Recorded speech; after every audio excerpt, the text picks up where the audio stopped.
नमस्कार दोस्तों, स्वागत है आपका हमारे YouTube चैनल पर, जहां मिलेगी आपको पूजा पाठ से रिलेटेड सटीक और सच्ची जानकारी उपायों के साथ। 22 सितंबर से शारदीय नवरात्रि का पर्व शुरू होने वाला है। माता रानी के भक्तों के लिए बहुत ही विशेष ये दिन होते हैं उनकी पूजा और आराधना के। आज के वीडियो में हम बताएंगे ज्वार कैसे बोएंगे, कलश स्थापन कैसे करेंगे, संपूर्ण पूजा की जो विधि है वो हम आज आपको बताएंगे।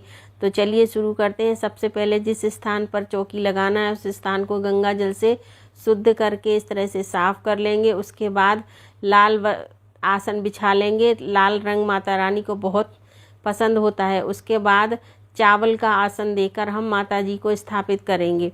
तो लाल रंग के कपड़े के ऊपर थोड़े से अक्षत को रखकर उस पर माता जी को हम आसन देंगे। इस तरह से उनकी स्थापना करेंगे। इसके बाद स्वास्तिक बनाएंगे। तो चावल से ही आज हम स्वास्तिक बनाएंगे। आप चाहें तो अष्टदल कमल भी इस तरह से बना सकते हैं, लेकिन हम आज अक्षत से ही स्वास्तिक बनाएंगे। और स्वास्तिक का हमारे हिंदू धर्म में पूजा विधियों में जो भी शुभ कार्य होते हैं बहुत ही महत्व होता है। माता रानी के जो भक्तों के लिए नवरात्रि का त्यौहार होता है बहुत ही बड़ा त्यौहार माना जाता है। नवरात्रि में माता रानी की पूजा करने से सारी मनोकामनाएं भक्तों की वो पूरी करती हैं।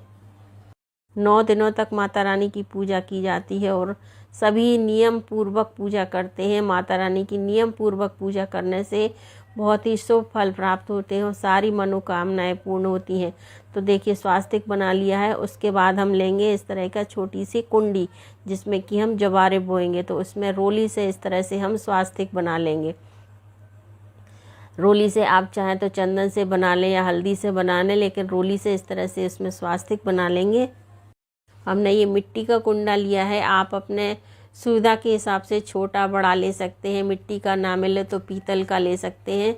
और उसमें आप इस तरह से स्वास्तिक बनाकर और उसमें ज्वार बो सकते हैं, जिसको कि जवारे कहते हैं। तो इस तरह से उसमें स्वास्तिक बना लेंगे। जो भी बर्तन आप लें, परात जैसा कुछ भी, इस तरह से बड़ा बर्तन भी आप ले सकते हैं और इसको इस तरह से स्थापित कर देंगे। इसके बाद इसमें कलावा बांध देंगे। कलावा हम समर्पित कर देंगे इस मिट्टी के कुंडे में जिसमें कि हमें ज्वार बोना है। तो कलावे को इस तरह से इसमें लपेट देंगे। इसके बाद इसमें थोड़े से अक्षत और पुष्प डालेंगे इस तरह से। तो पुष्प और अक्षत थोड़े से इसमें समर्पित करेंगे। इसके बाद इसमें भरेंगे हम मिट्टी। तो मिट्टी अच्छी शुद्ध पवित्र जगह से मिट्टी लीजिए जिसमें कंकड़ पत्थर ना हो। अगर कंकड़ पत्थर हो तो उसको हटा दीजिएगा। बस ये ध्यान रखिए कि अच्छी किसी साफ शुद्ध जगह से हम मिट्टी लें। तो मिट्टी को इस कुंडे में हम इस तरह से भर देंगे इस तरह से, ताकि इसमें जो हम जवारे बोएं वो भी निकल आए अच्छे से। तो जवारे बोने के लिए या तो आप रात को मिट्टी पानी में जवारे को जो दाने होते हैं उनको भिगो दें, तो बहुत अच्छी तरह से ये आसानी रहती है इनको उगने में इस तरह से। इसके बाद लेंगे हम कलश। तो कलश आप मिट्टी का ले सकते हैं, मिट्टी का ना मिले तो पीतल का, तांबे का, कोई भी ले सकते हैं। इसके बाद इसमें इस तरह से कलावे को लपेट देंगे। कलावा इसमें बांध देंगे। जिस भी चीज़ का यूज करें उसमें कलावा ज़रूर बांधें, चाहे मिट्टी का हो चाहे पीतल का। कलावा बांधने के बाद इसमें बनाएंगे हम स्वास्तिक। तो रोली से बना सकते हैं आप या चंदन से, जिससे भी आप बनाना चाहें। तो इस तरह से इसमें स्वास्तिक बनाएं। स्वास्तिक सबसे पहले बनाया जाता है। हिंदू धर्म का पवित्र चिन्ह माना जाता है स्वास्तिक। बिना स्वास्तिक बनाए किसी भी शुभ पूजा की या शुभ काम की शुरुआत हमारे यहाँ नहीं होती। तो इस तरह से देखिए स्वास्तिक बना दें और संपूर्ण स्वास्तिक बनाएं, अधूरा स्वास्तिक कभी ना बनाएं। इसके बाद आम के पत्ते लेंगे। तो आम के पत्ते हमने 9 पत्ते लिए हैं। नवरात्रि में 9 का विशेष महत्व होता है, इसलिए 9 पत्तों पे हमने इस तरह से रोली से इसको तिलक कर दिया है और इसको रखेंगे। इसके बाद जो मिट्टी के कुंडे में हमने मिट्टी भरी थी उसमें इस तरह से जवारे को हम बो देंगे इस तरह से। थोड़ी थोड़ी दूरी पर इस तरह से इसमें जवारे बो देंगे। और इसके बाद इसके ऊपर करेंगे हम जल का छिड़काव, ताकि अच्छे से मिट्टी हमारी नम हो जाए और नमी बनी रहे। नमी के कारण अच्छे से जो हमारे जो जवारे हैं बहुत अच्छे उठेंगे। तो बस इसके बाद जो कलश है उसको स्थापित कर देंगे हम इस मिट्टी के बीचों बीच इस तरह से। तो साइड से हमारे जवारे निकलेंगे और बीच में हमारा ये इस तरह से कलश रहेगा। इसके बाद जल से इसको पूरा भर देंगे हम कलश को, शुद्ध जल में इसमें गंगा जल मिला के और इसको अच्छे से हम भर देंगे। इसके बाद इसमें हम डालेंगे 5 चीज़ें, जिसमें सिक्का है, सुपारी है, साबुत हल्दी है, रोली है, अक्षत है। तो ये 5 चीज़ें डालकर हम कलश को पूर्ण करेंगे और इसके बाद इसमें लगाएंगे जो हमने आम के पत्ते को रखे थे वो। तो इस तरह से आम के पत्तों को से सजाकर हम इसको स्थापित करेंगे कलश को। ये श्री कलश कहलाता है, श्री कलश की स्थापना हो रही है ये। इसके बाद एक प्लेट में हम अच्छे से चावलों को भर लेंगे। इस तरह से ध्यान रहे कि चावल टूटे हुए नहीं होना चाहिए और इस प्लेट को इस कलश के ऊपर हम स्थापित करेंगे इस तरह से। तो इस तरह से श्री कलश की स्थापना की जाती है जो 9 दिनों तक स्थापित रहती है और इसकी हम पूजा करते हैं। इसके लिए हम इसमें श्रीफल की स्थापना करेंगे। तो इस तरह से श्रीफल लें, सूखा हुआ श्रीफल गोले वाला जो अंदर रहता है ना अंदर, वो लें या पानी वाला भी ले सकते हैं आप। और इसमें इस तरह से लाल चुन्नी को लपेट दें चारों तरफ से अच्छी तरह से और इसको इसमें स्थापित करेंगे। स्थापित करते समय इसका मुख अपनी ओर हमें रखना है, इस तरह से लपेटना है और इस तरह से रखना है कि इसका जो मुख है श्रीफल का वो अपनी ओर रहे। जब अपन पूजा करें तो इसका फल अपने ओर आए। तो इस तरह से इसकी स्थापना हम कर देंगे। इसके बाद एक आसन देंगे अक्षत का आसन देकर हम गणेश जी को स्थापित करेंगे। तो पहले पूजा हमेशा किसी भी पूजा में गणेश जी की पूजा पहले की जाती है, तो इस तरह से उनको हम स्थान देंगे गणेश जी को। इसके बाद हम अखंड ज्योत जलाएंगे। तो अखंड ज्योत जलाने के लिए, अखंड ज्योत के लिए भी हम चावल का आसन देंगे इस तरह से। और अखंड ज्योत के लिए सवा हाथ का जो कलावा होता है उसकी हम बाती इसमें बनाएंगे। सवा हाथ के कलावा ले लेंगे और उसको मोड़कर इसकी हम बाती बनाएंगे, इससे हम अखंड ज्योत जलाएंगे। तो इस तरह से इसको इसमें लगा देंगे और जो हमारी अखंड ज्योत हो जाएगी तैयार। तो अखंड ज्योत को हम जला लेंगे। इसके बाद धूप को भी जला लेंगे और धूप भी स्थापित कर देंगे। धूप इस तरह से, तो धूप और दीप हमारे दोनों प्रज्वलित हम पहले इस तरह से कर लेंगे। और जब अखंड ज्योत अगर आप जला रहे हैं तो एक छोटा दीपक और एक छोटी चिमटी हमेशा पास में रखें ताकि दीपक को संभालने के लिए। इसके बाद हम नवग्रह की स्थापना करेंगे इस तरह से। तो चावल से नवग्रह बनाएंगे इस तरह। नवग्रह की पूजा से हमारे 9 दिन जब इनकी पूजा होती है तो हमारे सारे ग्रह शांत होते हैं और सुख शांति हमारे यहाँ इस तरह से बनी रहती है। तो नवग्रह की स्थापना करने के बाद नवग्रह के रूप में हम इनको सुपारी रखते हैं। तो जो साबुत सुपारी होती है, साबुत सुपारी के जरिए हम इसमें नवग्रह की स्थापना करते हैं। इस तरह से 9 सुपारियाँ 9 नवग्रह का प्रतीक मानकर हम इनकी पूजा करते हैं। नवग्रह की पूजा करने से नवरात्रि में हमारे जो सारे ग्रह हैं वो शांत रहते हैं और हमारे मन को शांति मिलती है। इसके बाद सबसे पहले क्या करना है कि सीधे हाथ में हमें लेना है थोड़ा सा जल और इसमें रखना है एक पुष्प। और सबसे पहले हम माता रानी के आगे संकल्प लेंगे पूजा विधि का कि हे माता रानी, नवरात्रि के व्रत और नवरात्रि के 9 दिनों की पूजा आप हमारी स्वीकार करें। तो माता रानी को साक्षी मानकर, नवग्रहों को साक्षी मानकर, गणपति महाराज और दीपक कलश को साक्षी मानकर हम ये संकल्प लेंगे और जो पुष्प और अक्षत हैं वो माता रानी को इस तरह से समर्पित कर देंगे। उसके बाद कराएंगे हम भाव स्नान। तो जल में गंगा जल मिलाकर पुष्प से हम सभी नवग्रह को, देवी देवताओं को, माता रानी को, सभी को भाव स्नान कराएंगे। तो इस प्रकार से माता रानी से प्रार्थना कीजिए, हमारा व्रत पूर्ण करने में माता रानी हमारी सहायता करेंगी। उसके बाद गणेश जी का हम सबसे पहले पूजन करेंगे। गणेश जी को तिलक लगाएंगे रोली से, चावल से। इसके बाद पुष्प समर्पित करेंगे, दुर्वा समर्पित करेंगे गणेश जी महाराज को।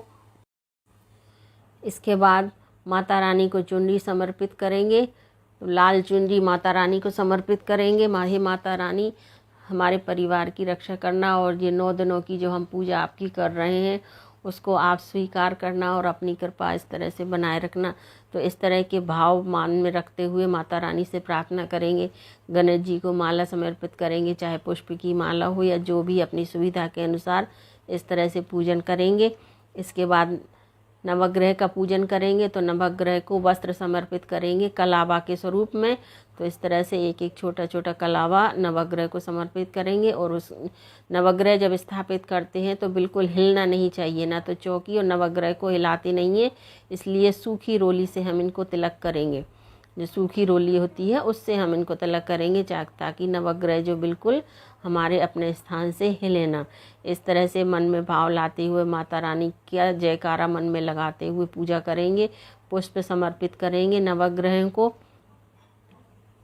इसके बाद तिलक करेंगे, तो जिसमें हमने जवारे बोए थे कुंडे का उसका तिलक करेंगे, कलश का तिलक करेंगे, जो जोत हमने लगाई है उसका तिलक करेंगे। इस तरह से माता रानी को तिलक करेंगे तो सभी का तिलक करेंगे, ताकि सभी जो देवी देवता हमारे इधर विराजित हैं इनके साथ उनकी पूजन करेंगे। और जो भी 9 देवियां हैं माता रानी के साथ, जो 9 देवियां हैं उन सभी को हम तिलक करेंगे। सभी माता रानियों को रोली से तिलक करेंगे इस तरह से।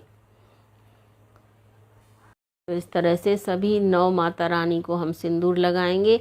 नवरात्रि का जो पूजन होता है माता रानी के भक्तों के लिए बहुत ही खास होता है। तो बहुत ही सरल विधि से आज हम पूजा करना आपको नवरात्रि की बता रहे हैं, पहले दिन की। तो इस तरह से नवरात्रि में पहले दिन का पूजन आप करें। माता रानी आप सभी पर इस तरह से कृपा बरसाए रखें। उसके बाद पुष्प समर्पित करेंगे। तो माता रानी को वैसे तो गुड़हल का फूल अगर मिल जाए तो वही समर्पित करें। उसके बाद माता रानी को श्रृंगार समर्पित करेंगे। हल्दी है, मेहंदी है, आलता है, चूड़ियाँ हैं, सारा श्रृंगार का सामान कम से कम 5 श्रृंगार अवश्य समर्पित करें।